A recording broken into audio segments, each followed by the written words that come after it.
Welcome to the Max Future Weekly Podcast. All Apple talk and no chit chat.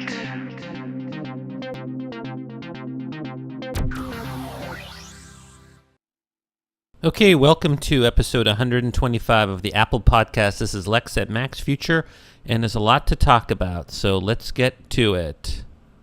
Okay, before we get into this, let's just remind everybody this is a chit-chat-free podcast all about Apple news, and you can help out this podcast by going into iTunes and giving it a positive review so other people can find it, or go to YouTube and check out the Max Future channel on YouTube, or go to the maxfuture.com blog and check out some of the stories sometimes I link to and sometimes that I write about. And I'm also on Blip TV is the video version of this. And also remember there's the iPad podcast too. So thanks for listening. Hey, so let's get to the first story. The first story is something let's talk about. Bloomberg and other news sources are reporting that Apple is supposed to be in talks with the cable industry about a set-top box.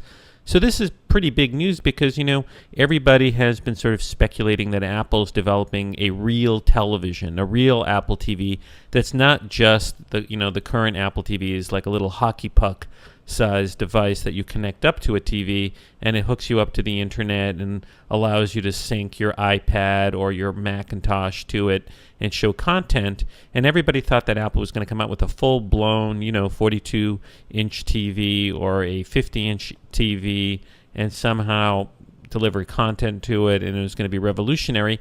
Well, now word comes that Apple has something else in mind.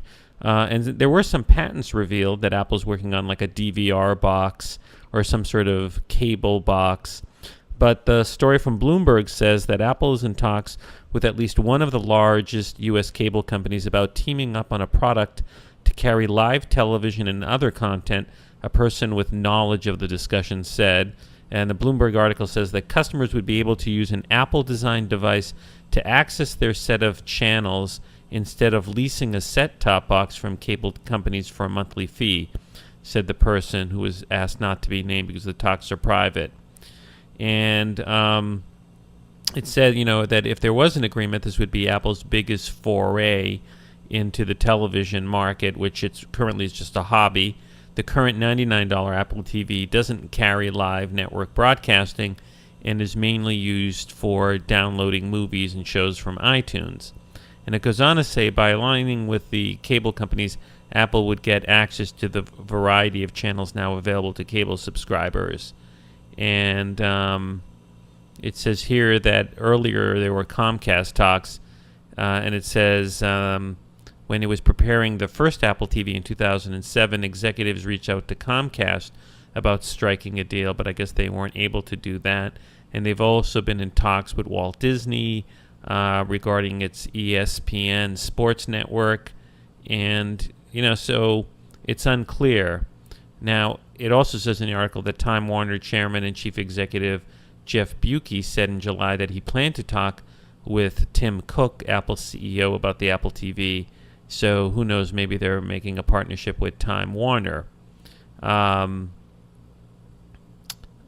It said here Apple may forge a partnership with a cable provider similar to the way it originally struck a deal with AT&T, said Bukes, whose company owns HBO.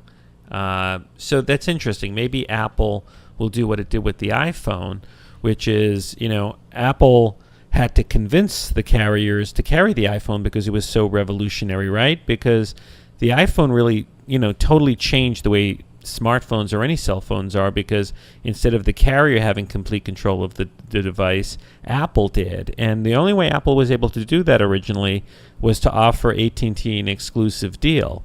So maybe the way Apple's going to sort of make an inroad with cable television is for Apple to make an exclusive deal, let's say with a major carrier like Time Warner Cable. That would give Time Warner Cable an edge over other sort of cable, carriers. For example, to some extent, Time Warner Cable is in competition in New York City now with Verizon Fios. And if Time Warner Cable can say, hey, we offer the Apple, box, which is like superior, then that gives it a competitive edge. So, this stuff is kind of exciting. It's not necessarily what Apple had, people had been speculating Apple would do, but the story is definitely interesting. Now, over at All Things D, which is part of the Wall Street Journal, Peter Kafka, he's not too riled out about this news that Apple's talking to the cable companies about some sort of Apple TV cable box. And he basically, says that it's very hard to dislodge this model that the cable companies have, where where we subsidize all these channels. And he says, to spell that out, if Apple really wanted to change the way people watch TV, it would change the way people paid for TV, and that would involve setting up new arrangements with the people who make TV content. And it goes on to say, but Apple can't do that either because the content guys don't want to change the way their business works, or Apple isn't willing to pay enough to make them change, or both. The result is the same. If you want to use theoretical Apple TV of the future, you're still going to end up paying someone a monthly fee for a bundle of channels, the majority of which you don't want. And he goes on to say, depending on how the deal works out, you may end up paying a pay TV provider or paying a broadband provider plus a programming provider, but the results will effectively be the same. And, so he seems to be not too high up on this. He says you can drive here's a couple of ways you can go about changing things. Kafka says you can drive very big trucks full of cash up to the existing content guys and pay them a ginormous amount of money to sell the stuff, say pro football, directly to your new TV business, with the understanding that they might lose their existing deals with everyone else. Or you could build up a whole lot of stuff that people end up valuing as much or more than the stuff that they're already paying for and deliver that to your customers directly. Google and YouTube are playing with this, but the $200 million plus they're betting on channels isn't all in bet. It's just a test. So look, I think that Apple actually, it's a tough nut to crack, and here's why. A lot of people, like everyday people, they're not ready to cut the cord. They still like having the option of all these TV channels, that come over the air or that come through the cable. So Apple's sort of in a catch-22, because if Apple comes out with a TV that doesn't have regular TV content on it, a lot of people might not buy it, So some people are buying the Apple TV, but you hook that up currently to a real TV, and you get both the internet and regular TV. Now, there is another way to do this, which Kafka doesn't talk about, which is, I've talked about this before. There's this great thing that Arrow, Barry Diller's company, started, and Barry Diller's company Arrow, AEREO, was able to beat back the cable companies or the content companies. And what he did is he basically is taking the over-the-air television that's free over the airways and delivering it through the internet for a monthly fee of $12 a month to anybody who's got an iPhone or iPad, and then they can, through AirPlay, send it to their Apple TV. And why would people sign up for this? Well, because in most cities like New York, the signal that you get with a regular antenna, it's not that great, and getting it over the internet, plus with a built-in 80-hour DVR on the internet, it's fantastic. Now, Barry Diller was able to beat off the content guys, and the lawsuit's still going on. But I bet you, Apple could basically point to that in the negotiations with cable television and say, look, cable TV, look what Barry Diller's doing to you. Wouldn't you rather work with Apple? Because if you don't work with Apple, Apple can go around you and start competing directly with you.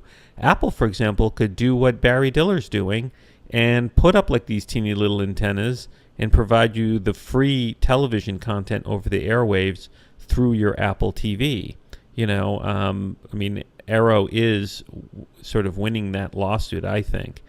But that would undercut big television. So Apple in the negotiations could go to the cable company, say, if you don't play with us, we're going to screw you, cable companies, and we're going to do stuff like bid against you. How about that? How about if Apple bid against cable or NBC or CBS or the networks and bid on like NFL football and bought the rights, let's say, for 5 years to NFL football, Now, NFL football might not agree to that, but what if Apple threw a lot of cash? All Apple has to do is start throwing lots of cash at, some major content providers, and it starts to compete with the cable companies.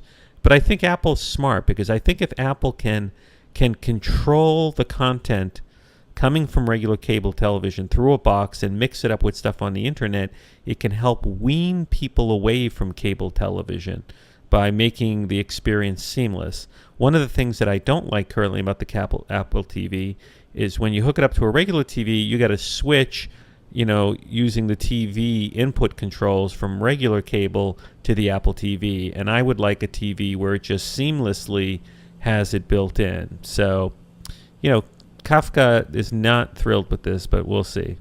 Over at Forbes, Dorothy Pomerantz, Forbes staff writer, she writes an interesting article entitled, "Dear Apple, Please Take Over My Television." She points out the obvious, which is that she's continually horrified at how bad the cable TV user experience is. Using a grid, she says, to search hundreds of stations is ridiculous. Even if you use the favorite functions to cut the list down, it's still really inefficient unless you want to sit on your couch pushing buttons. She goes on to say using the search function is also a joke, at least on her cable service. She says it's the least smart service function ever used. And then the on-demand stuff, she goes, in theory, this should be a great place for viewers to go and find content. But she says it's clunky to navigate. I mean, I agree with her. It's horrendous. And she basically says she would like her TV experience to be as good as it is on the iPhone. And, one of the difficulties she points out is, the TV is different by region. So Apple's going to have to, negotiate different regions. She cites something by Richard Greenfield over at BTIG Research, which put it this way in a report today. Apple recognizes that the problem with your television today is the, quote, experience itself, end quote, not the value of the content offered. Working with the MVPDs would enable Apple to leverage the complete breadth of programming agreements the MVPDs have today, both live, linear, and video on demand, while at the same time using the cable operator's ISP-managed service exception to ensure a high-quality IP video experience. So, I don't know. I just hope something comes of this, because it's a complete travesty the way current cable television is. I barely can watch it. Just navigating and finding stuff is horrendous. Now, all this TV talk comes on the heels of report TUAW reported and other people reported that Apple won a patent for a new Apple TV navigation and DVR features. And it's a new patent that describes, according to this article, a video device with on-screen menu recording features and a channel navigation system. This was revealed by Patently Apple, which hypothesizes, according to this article, that this patent describes a way the Apple TV can be used to display, record, and control the playback of cable TV programming. So that sounds, maybe this is all coming out at the same time. Apple gets this patent and then goes to the cable companies. So it shows in the document a device, a video that sits in between your cable set-top box and your TV, and it includes menu options to display an on-screen guide that lets you choose between television programs. Now, the thing is, this thing sounds a little like the Google TV, and I don't like the fact that it would sit between your cable box and the TV. I would like something that just goes somehow from I guess the problem is that, these cable cards aren't so good, and so Apple's sort of in a dilemma how to get the content. But anyways, hopefully all of this stuff will, happen. By the way, in the video version of this on YouTube, I'm going to, actually even in the Blip TV, I'm embedding hyperlinks into each story on the video that you can click, and it'll take you to the website where I got the story from. So you get a site to that. Okay, so the trial between Apple and Samsung is winding down, and things are really heated in the courtroom. And Judge Lucy Koh seems to be sort of exacerbated by both Apple and Samsung's lawyers. And let's see, there's a number of things. One thing is she's trying to get the both parties to continue to try to whittle down the case, And also she's pressuring Apple and Samsung to settle the case. CNET.com reports, aiming to save the jury a headache, the judge in the trial between Apple and Samsung here once again reminded both sides to pare down some of the claims against one another and settle. And she's quoted as saying, "Are there trades that can be made?" End quote. Judge Koh asked lawyers from both companies, adding that she hoped there would be some, quote, horse trading, end quote, between the two before the jury sits down to decide the winner. So, I don't know. I mean, I don't think the judge, it'd be one thing if she was trying to settle the case before the trial started, but with so much effort put into this and the jury sitting there, I mean, is it right for the judge to try to pressure the parties to settle before the jury gets it to deliberate? I mean, if I was a juror, I'd be kind of annoyed if I ever found out that, look, I sat through this whole thing and the judge was trying to get the parties to settle and didn't want me to hear it. Frankly, the parties don't want to settle. They don't have to, judge. And I don't know why the judge is so worried to have them settle. It says here that also over the weekend, she's been spending a lot of time sorting out what kind of jury instructions, because both sides are working on very lengthy jury instructions for the judge to give to the jurors. Now, jury instructions are very important because the judge can tell the jury, here's what the law is, here's how you should consider evidence, here's what the standard for patent violations are. But obviously the parties are going to have different interpretations as to what the jury instructions can be. So they're very contentious and they're not getting along, and so Judge Koh has to decide what they are. Now, it's not reported in the CNET article, but when one of the articles it mentioned that today, Judge Koh, when she found out that with some remaining time that Apple has in the case, it wants to call some rebuttal witnesses, Judge Koh said to Apple's attorney, "Are you smoking crack?" And the attorney, who's very dignified, sort of came back and said, "Judge, I assure you, I'm not smoking crack." But I don't think it's appropriate. This isn't like proper demeanor by a judge. The judge shouldn't be like making such crazy cracks, even in jest. I mean, the federal court's a very honorable place, and I'm just wondering if this is ever appealed by either party, is the higher circuit court going to look critically at the judge saying to when the attorneys, "Are you smoking crack?" So the case is winding to a close, and frankly I hope the parties don't settle. Let the jury decide the case. It's going to be very dramatic. Apple's saying its damages are something like $2.5 billion. That's what it's seeking from Samsung. Samsung put on evidence claiming that its patents were violated and that it suffered harm, I think somewhere between $400 and $500 million. Who knows? Maybe the jury will basically say both sides have violated each other's patents and award some sort of monetary award. Personally, I think that Apple's going to win because I think Apple showed that Samsung, maybe more than any other Android handset maker, is really trying to closely copy Apple. There are these slides that were internal at Samsung that showed very close copying. But this is not part of the case, but a story came out, Filmer Elmer DeWitt on Fortune.com. He pointed out how much Samsung copies Apple. I'd love it for Apple somehow could have got this into the trial, but I guess this came out very recently. But so Samsung made a Chromebox, that runs the Chrome browser operating system from Google, and they came out with a box, not like a laptop, a $330 keyboard and screen-free computer box, the same concept as a Mac Mini. And Filmer Elmer DeWitt points out it's almost an identical copy to the Mac Mini in size, form, shape, everything. And he's got a picture of them side by side if you're looking at the video version of this. And his column has the subtitle, which came out on August 10th, "Is there anything Apple makes that Samsung won't copy?" And he says, since it was introduced in May, there has been at least a half a dozen reviews of Samsung's Chromebox Series 3. a $330 keyboard and screen-free computer running Google's Chrome OS, but only one reviewer, Engadget's Myram Jwar, bothered to mention that the Chromebox's uncanny resemblance to a product Apple sells. And I guess she wrote, Apple should be flattered, she wrote, either that or it should be readying its army of lawyers. Samsung's Chromebook box looks very much like a Mac Mini with the exact same 7.6-inch square footprint, rounded corners.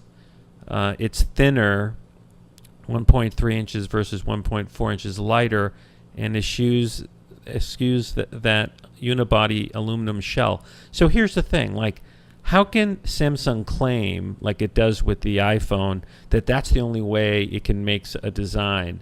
I mean, why is it that it has to be exactly 7.6-inch square footprint like the Mac Mini? I mean, why is that? I mean, it's thinness, it's a little thinner, 1.3 inches versus 1.4 inches, and it doesn't have metal aluminum shell, but rather black plastic top. But the point is, it's very close in form, and it is copying. I mean, I think it's not being innovative. I think they're essentially trying to be a cheap knockoff. So, another example of copying. Now, one thing a lot of people might be wondering is, why doesn't Apple just sue Google? After all, Google's really responsible for a lot of this with all the Android stuff. And Roger Cheng over at CNET had a very good article entitled, Why Apple Doesn't Just Sue Google and Get It Over With. And the subheading is, in the complicated world of patent litigation, it's actually easier for Apple to go after Samsung and other handset manufacturers than to take on Google directly. And I think his points are because, Google gives away Android for free. And it's Samsung that's actually making the money selling the devices with the operating system.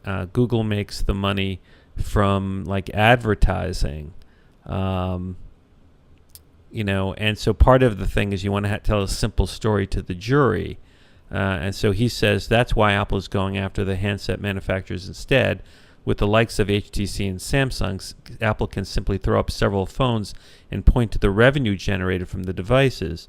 By making the case more about design and feel and less about the intricacies of patents, the company has a case that jurors can understand. It doesn't hurt that, after Apple itself, Samsung is the second most profitable company. In his article, he says Apple could have extended the net to cover Google, legal experts say, but that would have been a harder case to argue, Cheng says, given Apple's lack of direct revenue from Android. So I think that's the problem, because the way Google did this, Google is not charging for the Android operating system. He does point out that Samsung is using like a law firm like Quinn Emanuel that Google has used a lot of. So, I think Roger Cheng gives a good explanation in that article, and I have a link to it. All the attention's on the big lawsuit between Apple and Samsung that's currently going on before Judge Koh, but meanwhile, Apple scored a big victory in its lawsuit, defending a lawsuit by Motorola against Apple. Now, Motorola is owned by Google, so really it's a big victory for Apple against Motorola. Now, one of the things that's really annoying, and it's in the Samsung lawsuit too, is that Samsung, to countersued Apple alleging patent violations. But those patents are FRAND patents. And FRAND patents are when a company creates a technology that it wants other companies to use as a common technology. The company pledges that it'll be a FRAND patent, which means that they agree to license it under very fair and reasonable terms, very cheap terms. And Motorola, upset, that it's been sued by Apple and by, Microsoft, countersued with asserting FRAND patents.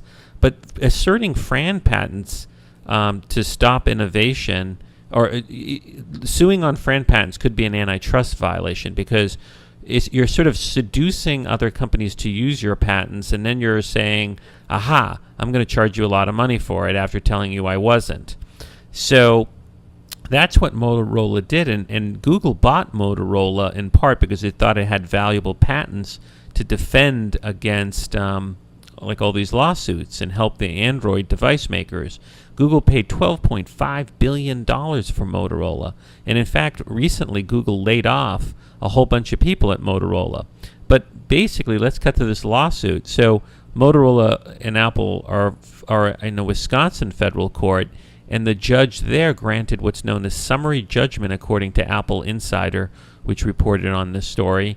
It granted summary judgment, which basically the judge is saying, look, I'm going to rule as a matter of law that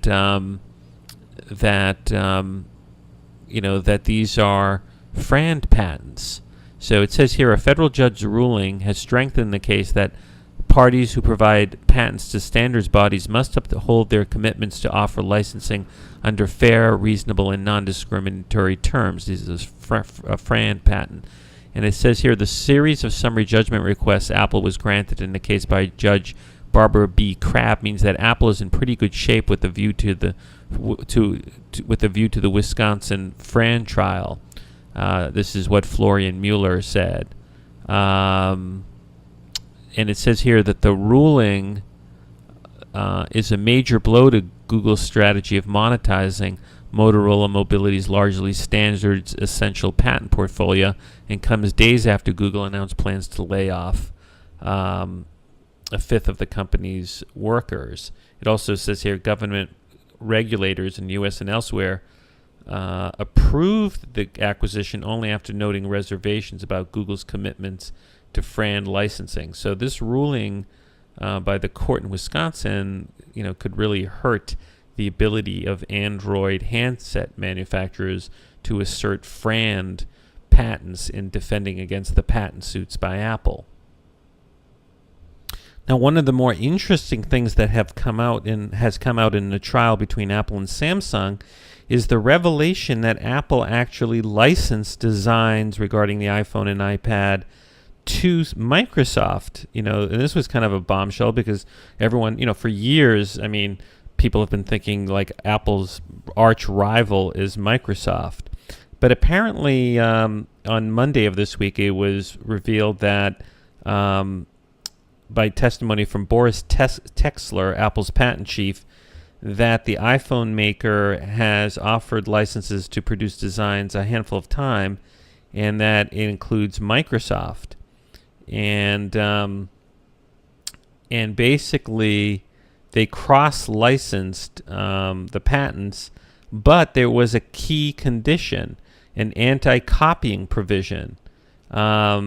And he testified that there's a clear acknowledgement that there is no cloning as part of this provision. And so this is interesting. It says, few details were provided about what Microsoft could or couldn't do as a result of the anti-cloning provision.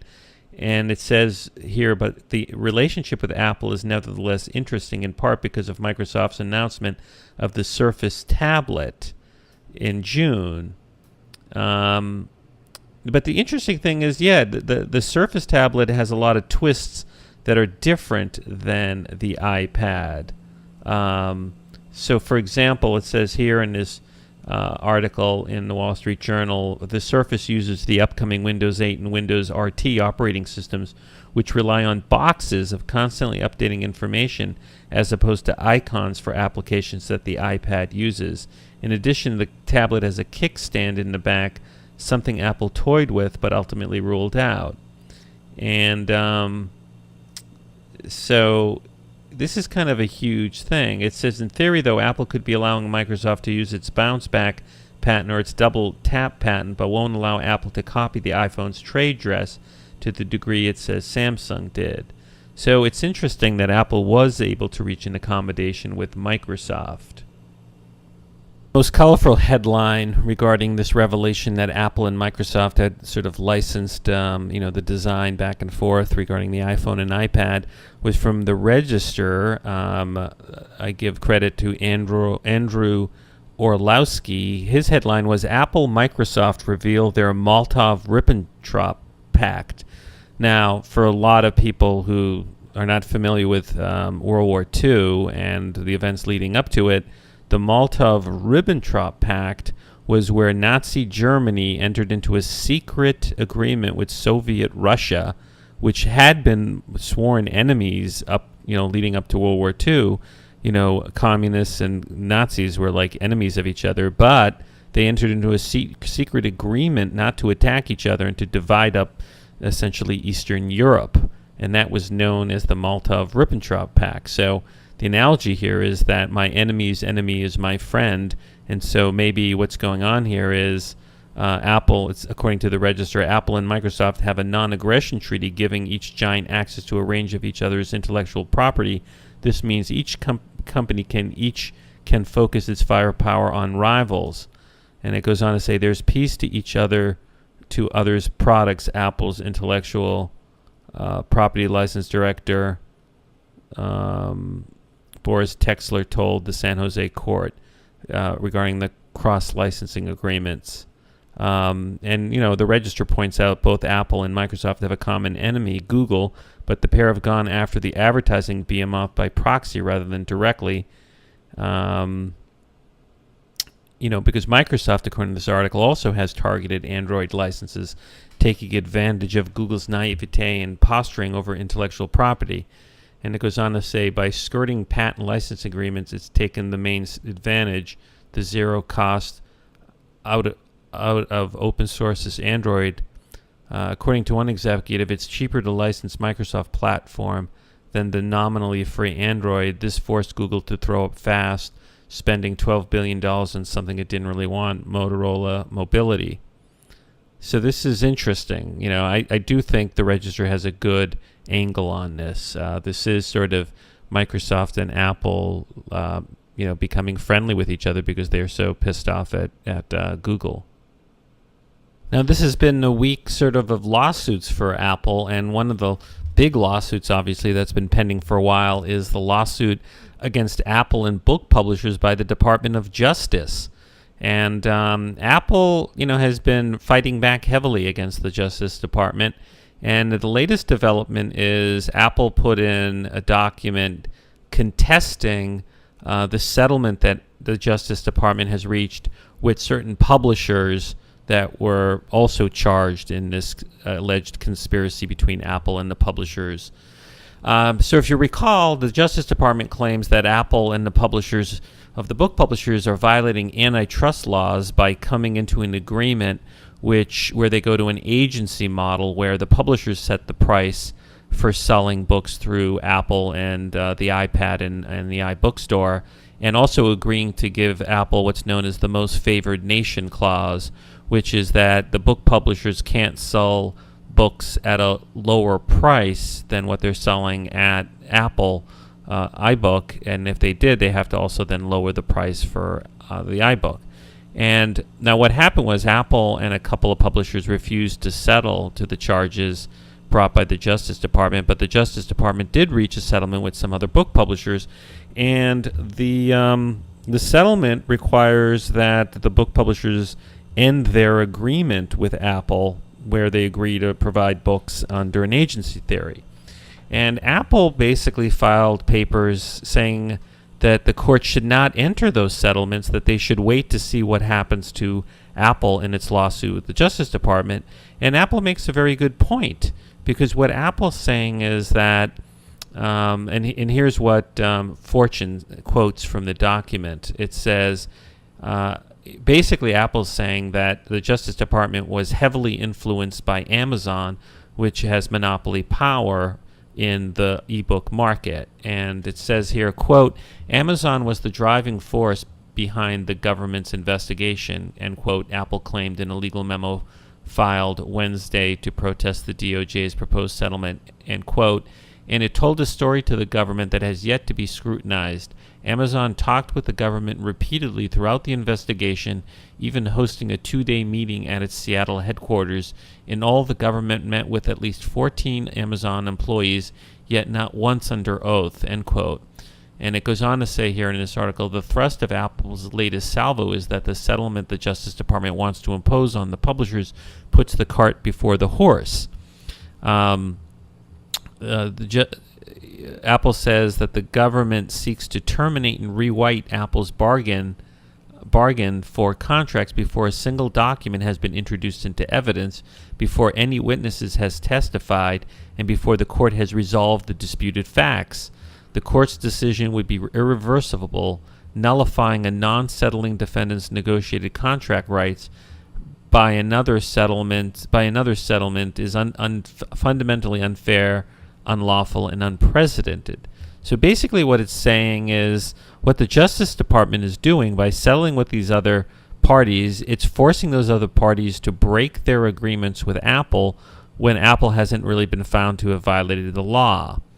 And Apple pointed out that there are 868 public comments on DOJ's proposed final judgment, and that many expressed concerns about the possibility that the government has unwittingly placed a thumb on the scales in favor of Amazon, the industry monopolist.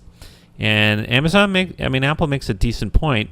I know that the head of the writers, guild, Scott Turow, who's himself a famous lawyer and a former Justice Department lawyer, but also a famous novelist who wrote Presumed Innocent, he also is against the lawsuit by the Justice Department against Apple and the publishers. And in fact, Senator Schumer wrote a letter to the Justice Department, New York Senator Schumer, who's a United States Senator, asking the Justice Department to drop the lawsuit. So this is quite a bombshell, and Apple's asking for a trial very soon to take place against the Justice Department's allegations. So we're going to have to see what's going to happen. It should be interesting if Apple takes this all the way to a jury trial. Okay, enough of the lawsuits. One of the business stories regarding Apple is there were reports that Apple was firing newly fired retail store employees, cutbacks, and layoffs. And this was reported earlier this week that this was coming from Apple retail stores. And but now a story has come out, and it was reported on MacRumors.com on August 16th today. It says, Apple messed up with retail store cutbacks, denies mass layoffs. So MacRumors writes, following our report from earlier this week regarding word from Apple retail sources of cutbacks and layoffs, Dow Jones Newswires now shares word that Apple has acknowledged that it, quote, messed up, end quote, in adjusting its staffing formulas, although the company denies mass layoffs at its stores. And it goes on to say, quote, in a communication with store leadership team, Senior Vice President of Retail John Browett, who took the reins of Apple's retail stores in April, said that the company had been trying a new staffing formula for its retail stores, leading some employees to see their hourly shifts cut and retail locations to be understaffed. This happened for a few weeks before the company decided to revert to its older system, hoping to rectify the problem. And then it goes on to say he instructed leadership teams to tell employees, quote, we messed up, end quote, according to two people who were aware of the communication, which also stressed that while shift schedules were affected, no one was laid off. The article goes on to say he also wanted employees to know that it was hiring new staff, these people said. And it goes on to say Apple acknowledged the retail staffing changes. Making these changes was a mistake, and the changes are being reversed.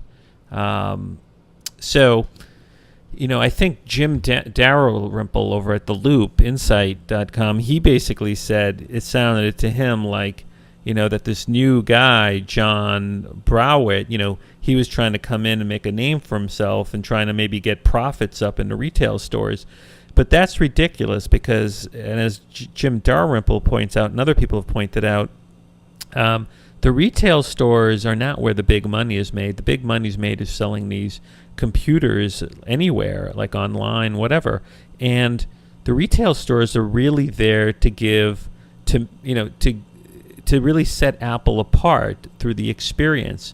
And having lots of workers there, even if they're not selling a lot, is what adds value to these Macs and to the iPads and to the iPhones. I mean, I've been using Apple products for decades, And I remember in the last 10 years, a lot of my friends have converted to Macintoshes and have gotten things like the iPhone and the iPad.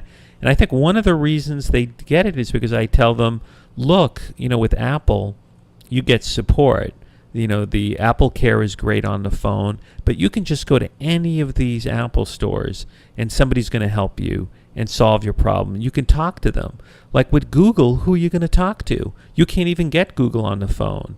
So if you get like an Android device and you don't like something about the operating system, Samsung isn't going to help you because they didn't make the operating system. And if you call up Google, you can't even get anybody on the phone.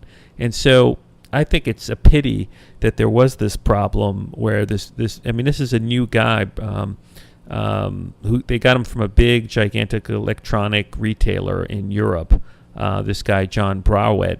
But, what if he doesn't fit with the culture of Apple? And what if he came in and is thinking, I've got to impress my bosses by showing I can make big profits in the Apple stores and make them more like everyday electronic stores? That would be a disaster. And so hopefully this guy, is not going to destroy the magic that Steve Jobs, created. And I guess the prior executive, Johnson, created in these Apple stores. So this is kind of a scary story to see. Okay, speaking of Apple's business, today actually Apple closed its stock price at an all-time high of $636.34. Now, Apple had hit a high of $644 previously, like maybe a month or two ago. But that wasn't the closing price. That was an intraday high. So today's the highest all-time high. And what's really interesting about this is that, a lot of people were down on Apple because it didn't meet analysts' expectations a couple of weeks ago, because Apple's profits and revenues, while extraordinary, weren't as extraordinary as analysts wanted, but were bigger than the projections that Apple had. And the stock price sort of declined a bit. But it's come all the way back and is climbing. And I think it's climbing mainly because there's huge anticipation for the iPhone 5, which is probably going to be announced now on September 12th and released and sold in this fiscal quarter, which ends September 30th. So there's going to be at least 10 days or so, or 9 days of iPhone 5 sales, because the iPhone 5 is going to be sold probably on September 21st. That's what sources like the Wall Street Journal and Bloomberg have reported. So it's pretty impressive, and Apple also now, today for the first time, is paying a dividend to shareholders. So if you're a shareholder like I am today, you'll probably get, a dividend. I don't think it's a lot. I think it's, something like $2 a share. Nothing really great. But look, its stock price, while high as a nominal number, in terms of PE ratio, it's still pretty low. It's only $14.96. So it is kind of a historic day today. Speaking of the iPhone 5 launch, it may have some really cool fingerprint technology. Ars Technica points out that it was revealed in secured SEC filings regarding Apple's acquisition of a company called AuthenTec. Now, Apple bought recently a small public company called AuthenTec, and it's revealed in the filings regarding the agreement between Apple to acquiring it that Apple was pressuring AuthenTec that it wanted the deal done very quickly. And Apple offered a huge premium in the stock price of the company to buy the company. And it says that documents reveal that Apple has been after biometric security company AuthenTec's unspecified, quote, new technology, end quote, for almost a year before it decided to go ahead and buy the company in July. At the time, AuthenTec had been approaching a number of consumer electronic companies, Apple included, to try to sell licenses for its unspecified technology. It said Apple was apparently the only company to try to move forward with an agreement. Costs seemingly deterred others, but negotiations ended up falling apart in early 2012. That's when Apple began entertaining the idea of a buyout, offering AuthenTec $7 per share for a total of $356 million. So it says here the document that was publicly filed says, quote, "At the meeting, a representative of Apple noted Apple's view that $7 per share represented a price that other potential buyers would be unwilling to pay," end quote, AuthenTec wrote in the SEC filing. Quote, "The representatives of Apple also stated that the company should view the price as very attractive in light of the company's growth prospects, noting specifically the challenges the company would face in profitably developing the new technology for other large consumer electronic manufacturers which have dozens of different smartphone platforms, in contrast to Apple's unique narrow product platform, which allows for unity of design and component parts." So it sounds like, Apple is going to want this new technology that has some sort of sensor recognition in there. The article points out that AuthenTec also makes a smart sensor to work with NFC near-field communication, and Apple's been rumored to be adding near-field communication capabilities to its next-generation iPhone and iPad.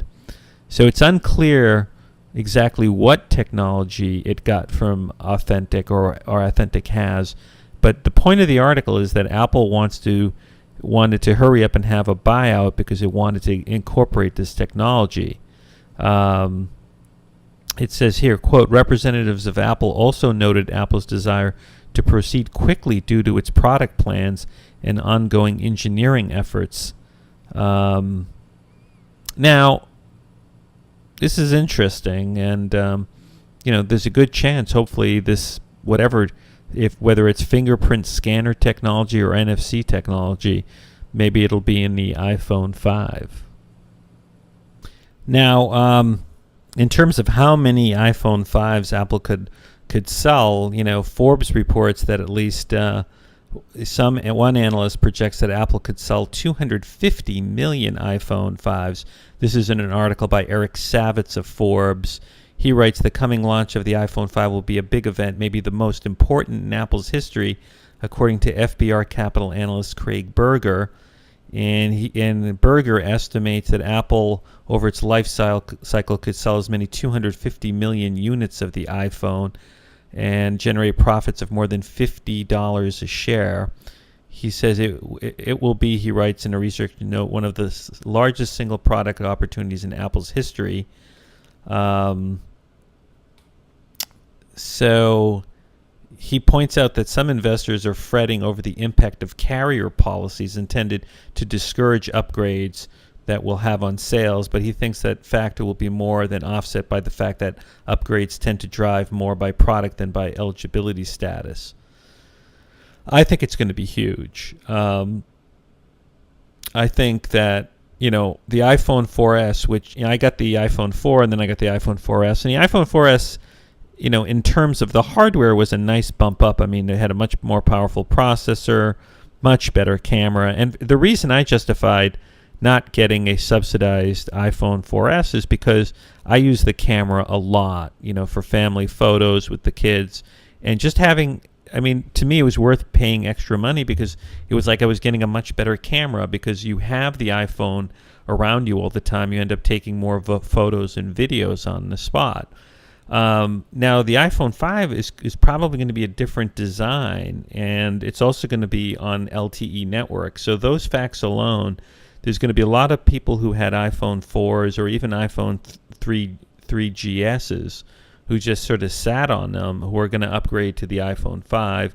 And plus, the iPhone is now coming to additional markets, and it's very possible that T-Mobile in the United States will get the iPhone also. So then Apple will have it on the 4 big carriers. And also remember, Apple has been expanding in China and other markets.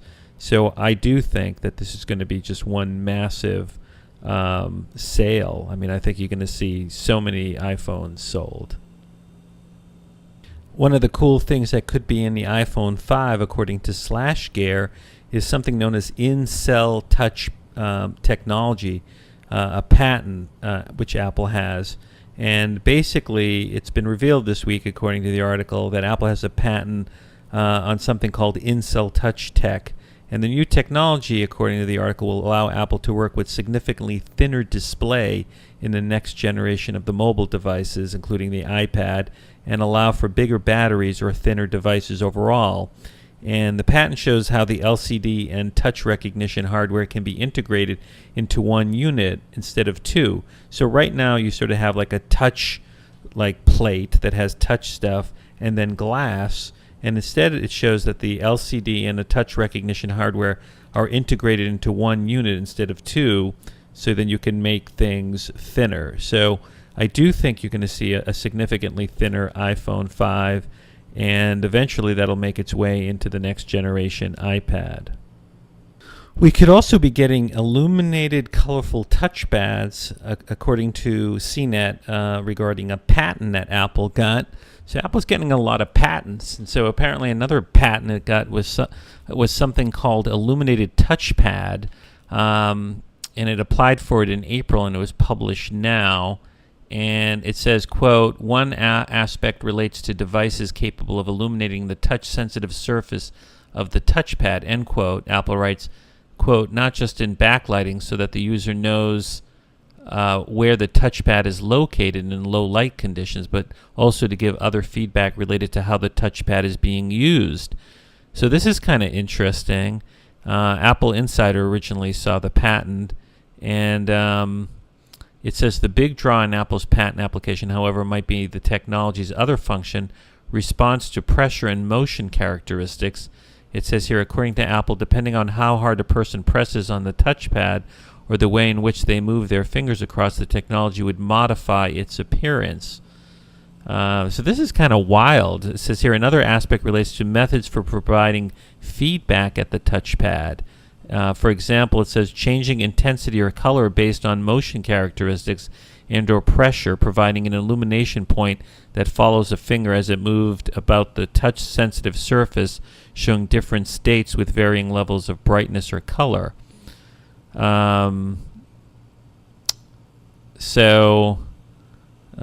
says here the company's art accompanying the patent application includes drawings of person holding their finger on what could be a MacBook trackpad. So I don't know. It's kind of hard to think about like how you would use this. Maybe it would sort of guide you in some way. I mean, even if it wasn't useful, I think it would be beautiful to have this on a touchpad. It would just be so kind of wild, but it's beyond me right now. I'll try to think about how this could be used, but I think it sounds really cool.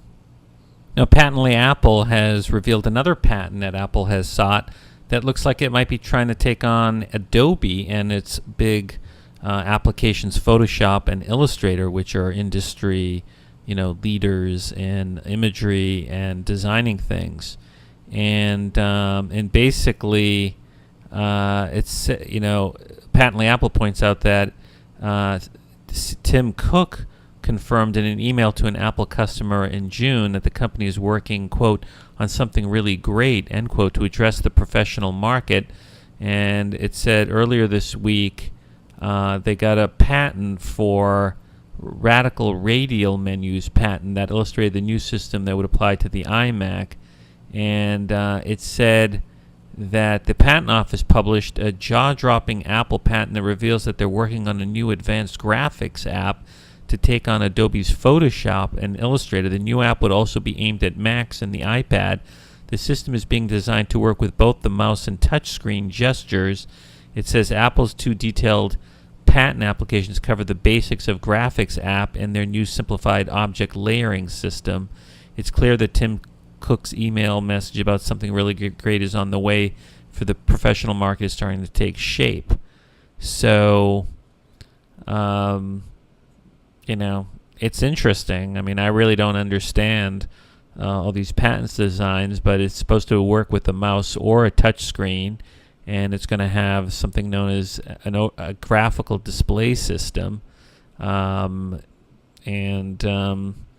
Look, I think Apple has the resources to really create something magnificent, and there's no love lost between Apple and Adobe. Apple feels like Adobe screwed Apple over for many years regarding Flash, and so maybe Apple wants to just sort of stick it to Adobe, and also to make sure that for high-end professionals that there's really great apps on the iPad. I mean, as the iPad becomes more powerful, you're going to see professional apps like Aperture and Final Cut come to the iPad, I think, and it makes sense that Apple is looking for, to create even more powerful programs. Well, also it looks like Apple's going to re-engineer the iMac and the Mac Pro. Apple Insider reported that internal configuration files in Mountain Lions make references to yet unreleased new generations of Apple's iMac and Mac Pro, both in the context of USB booting options that indicate that the new Mac desktops could, for the first time in 20 years, lack optical drives. And the discovery was made by Apple Insider reader Jason, and it's basically a plist file used by Boot Camp Assistant. And basically in there's an indication that Boot Camp, Assistant, if it's like a MacBook Air, Boot Camp Assistant knows that you can then use a USB to boot it. But if it's not a flash-based Mac, it uses a DVD. And so this little hint basically indicates that Apple's going towards DVD-less Mac Pros and iMacs. And I think that totally makes sense. I mean, I hardly ever use the DVD drive, and I would rather that there's like a second SSD drive in the iMac. I mean, frankly, you can put, right now you can configure the iMac with 2 drives in it and a DVD, but wouldn't it be cool if Apple could make it either thinner and get rid of the DVD, or put 3 drives in the iMac? So, this totally makes sense, and I think we're going to see iMacs coming out pretty soon. My guess is in September we're going to see iMacs. Okay, so a pretty sad and despicable thing happened, which is burglars broke into Steve Jobs' home. I guess his wife and family have been renovating their home in Northern California, and burglars broke in, and sadly the burglars stole computers, I guess like over $600,000 or $60,000 worth of computers, plus Steve Jobs' wallet, where he kept like the symbolic $1, for that was his salary at Apple, and jewelry. And they caught the guy, and I guess he didn't realize it was Steve Jobs' house. So it's kind of sad that he stole that stuff, and basically he stole iPhones, iPads, iPods, Mac computers, crystal champagne, $60,000 worth of Tiffany & Co. jewelry, and he sold the jewelry to a dealer online and gave the iPads to a daughter and a friend. He remains jailed on $500,000 bond and expected to appear in court in Monday. This is according to the Daily News. Now, one interesting twist to that burglary story is that it turns out that, I guess the way he got caught, and this is according to Mashable Tech, is that the Apple gadgets called home and helped nail the burglar. And it says here, in the end, it was Apple's own technology that helped police track down the man who burglarized Steve Jobs' home. It says that that when one of the 2 iMacs or 3 iPads he grabbed connected to central servers to upgrade themselves, he was busted. It says a task force comprised of local police and members of Apple's security team traced the tech right to McFarlane. Once he was caught, McFarlane pointed the investigators to a locker where he also stashed Jobs' wallet. So, basically, because the iMacs can sort of self-upgrade or whatever, they connect to the server, they were able to track the stolen devices. So, it's kind of ironic that, he broke into Steve Jobs' home, stole his computers, and then the computers turned on him. It's funny because I'm reading the book Damon by Suarez, and that's sort of about, like after a guy dies, like his computers can sort of wreak havoc. And so it sort of reminds me of that Damon novel. But anyways, it would be nice if, Apple helped the task force, if Apple could help other people who've had their Apple products stolen track down stolen devices. Because, Apple has that, wipe your iPhone, iPad, but it'd be nice if Apple helped, if you reported something stolen, if they would help the police track it down. So anyways, interesting story. Okay, so that's it for the Apple Podcast, episode 125, August 16th, 2012. Thanks for listening. This has been a chit-chat-free podcast all about Apple news, and hopefully I'll have another version of this next week. Stay tuned also for the next episode of the iPad Podcast. So thanks for listening, and this is Lex signing off.